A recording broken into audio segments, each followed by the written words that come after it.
Think you're too cool for school? Well, it's time to put you to the test. From the hottest toys to the decade's biggest fashion statement, these are the things you needed to keep up with the in crowd of the 70s. Star Wars toys. If you wanted to be the coolest kid on the block back then, you absolutely had at least one Star Wars toy. They were your ticket to a seat at the cool kids table and your ticket to the coolest galaxy in the universe. When the first Star Wars movie blasted onto the big screen in 1977, it was like nothing you'd ever seen before. Yes, not even Star Trek compared to it. Sorry, Trekkies, no offense. A space opera like that was a whole new ballgame, and us youngsters were completely captivated by it. The characters, the spaceships, the battles between the forces of good and evil. It was pure magic. So it didn't take long for toy manufacturers to figure out that this was a moneymaker waiting to be capitalized on. They started rolling out action figures of Luke Skywalker, Princess Leia, Han Solo, Darth Vader, and the rest of the gang.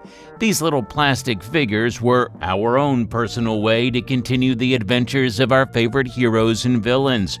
We'd create our own spin-offs, make them battle it out, and imagine the Star Wars universe right in our own bedrooms. But it wasn't just the action figures. Oh no, the spaceships also sold like hotcakes. The Millennium Falcon, X-Wings, TIE Fighters, you named it.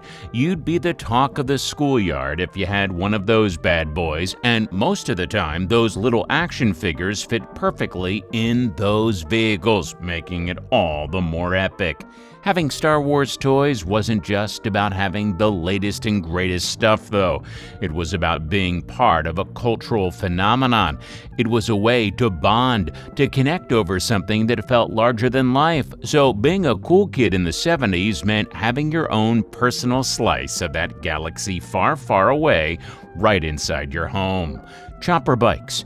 To be the king of the neighborhood, you had to have yourself a chopper bike. These babies had long, sleek frames with curvy banana-style seats that sat nice and low.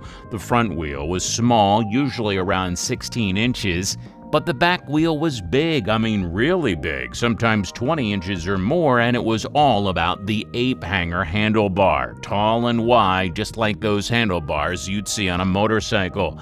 These bikes were like works of art, and every kid dreamed of cruising around on one of those bad boys. Now, riding a chopper bike was a whole experience. You'd lean back on the banana seat, grip those high handlebars, and pedal away like you were born to cruise. The tall handlebars gave you a feeling of power and control, and the low-slung seat made you feel like you were gliding just inches above the ground. And the wind in your hair, well, that was the closest thing to being a full-blown greaser a kid could get. But let me tell you, it wasn't just about looking cool. Chopper bikes were all about style and individuality. Each kid would customize their bike, painting it in different colors, adding accessories like streamers, flags, and maybe even a playing card clipped to the spokes for that classic motorcycle sound. It was a way to show off your personality and stand out from the crowd. And let's not forget the envy factor. If you rolled up on a chopper bike, you were instantly the center of attention. All the other kids would gather around checking out your wheels and maybe even asking for a turn. You were the captain of your own two-wheeled spaceship. Chopper bikes were the epitome of coolness in the 70s. Riding one felt like you were part of a counterculture, a rebel on the streets of your own little world. And those of us who had one, well, we ruled the block, no doubt about it. Pet rocks. Being cool wasn't always about the flashiest gadgets. Sometimes it was about the humor and novelty. That's where the legendary pet rock of the 70s fit the mold. The pet rock phenomenon all started with a man named Gary Dahl. He was just an ordinary guy who had an extraordinary idea. He came up with the notion that instead of having a traditional pet that you had to feed, groom, and take care of, why not have a pet that required absolutely absolutely no effort, and thus the pet rock was born. It was nothing more than a simple, smooth rock nestled snugly in a little box that looked like a carrier for a real pet. Gary Dahl had a wicked sense of humor, and he marketed the pet rock as the perfect pet. It didn't need to be fed, walked, or trained. It was hypoallergenic, didn't make a mess, and was the epitome of low-maintenance companionship. Now you might wonder how something like a plain old rock could become a sensation. Well, that's where the power of marketing and the whimsy of the times came into play. Gary Dahl wrote a tongue-in-cheek manual for pet rock care with instructions like how to feed your rock, place it on a plate, and watch it. People thought it was hilarious, and the absurdity of the concept captured everyone's attention. The pet rock craze took off like a rocket. People couldn't get enough of them. It became the ultimate gag gift, a conversation starter, and a symbol of the carefree attitude of the 70s. Even some of the coolest kids couldn't resist owning a pet rock. It was a way to show that you were in on the joke, that you could appreciate the silliness of life. Cool kids would proudly display the pet rocks on their desks in their rooms or even carry them around in their pockets. It was a statement, a nod to the lighter side of life in a time when people were looking for a bit of fun. On a scale from 1 to Danny Zuko, how cool are you? Hey, give this video a like and you get an extra point. Now, back to the video. Nerf Balls. When it comes to cool toys, one thing had us all bouncing with excitement. That was the Nerf Ball. Those soft, squishy balls were endless fun and a surefire way to make you the coolest kid on the block. Nerf Balls were the brainchild of some clever folks who realized that indoor play could be a whole lot safer and more fun. These balls were made from foam, soft enough that you could have epic battles without breaking anything, and squishy enough that nobody got hurt. But don't let the softness fool you. These babies could still bounce and fly like nobody's business. Now, there were a few different versions of Nerf balls that came out over the years, each of them with their own unique appeal. The first ones were the classic foam balls, about the size of a tennis ball but way softer. You could chuck them across the room, play catch with your buddies, or even set up makeshift targets for your target practice. Then came the Nerf footballs. Now, those were a whole other level of awesome. They had a sort of grid pattern on them that made them easier to grip, and the aerodynamic design meant you could throw some seriously impressive spirals. Whether you were having a friendly game of catch or an all-out Nerf football showdown, these were a must-have. And let's not forget the Nerf basketballs. You usually had a mini basketball hoop hanging over your bedroom door, and you and your pals taking turns making those swooshing shots or making All-Star Weekend-esque dunks with a soft foam football. It was like having your own mini NBA right in your room. Playing with Nerf balls was a blast.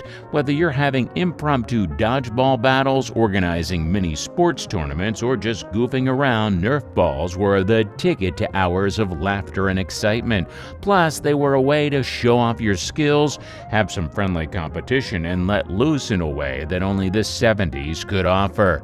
Subscription to Tiger Beat. Tiger Beat magazine was the holy grail of pop culture for young folks like us. You see, if you wanted to be in the know about all things teen heartthrobs and the latest scoop on your favorite celebrities, Tiger Beat was the way to go. The cool kids loved Tiger Beat for a bunch of reasons. First off, it was our window into the glamorous world of Hollywood. Every issue was chock full of glassy pictures of heartthrob actors, musicians, and teen idols who made our hearts skip a beat. From David Cassidy to Sean Cassidy, from the Osmonds to Leif Garrett, Tiger Beat had it all.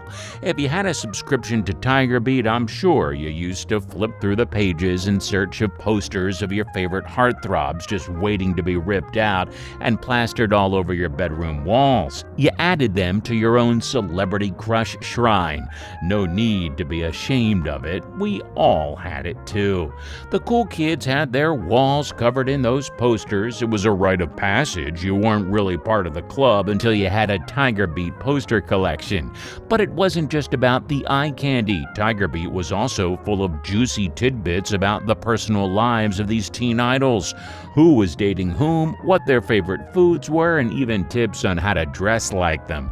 It was like getting a backstage pass to the lives of the stars. Kids devoured every bit of information, and we'd swap stories and gossip about our favorite celebrities like they were our own friends. Having a subscription to Tiger Beat was like having a VIP ticket to the hottest party in town.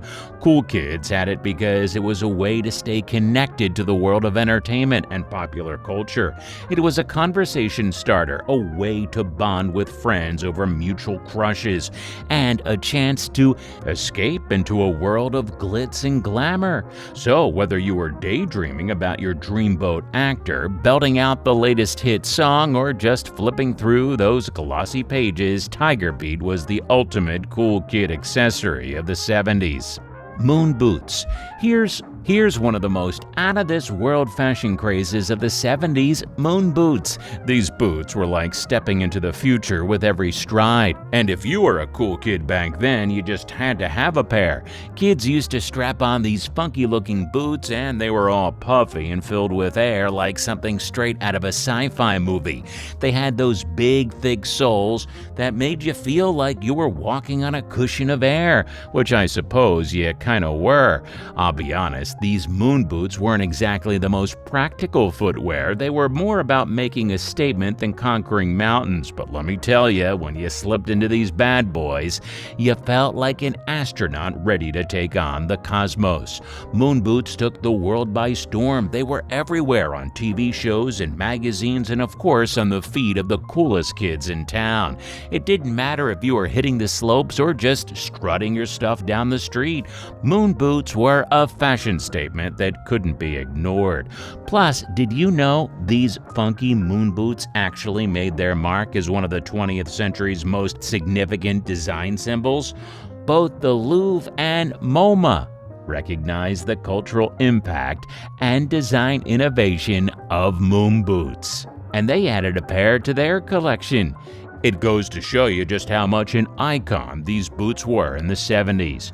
But beyond that, moon boots were a symbol of the 70s zeitgeist. The space race was still fresh in our minds, and anything that even remotely looked like it came from the future was all the rage. These boots were a way to embrace the spirit of exploration and innovation that defined an era, and let's be honest, having a whole lot of fun while doing it. Walking on air? Now that's what being a cool kid was all about.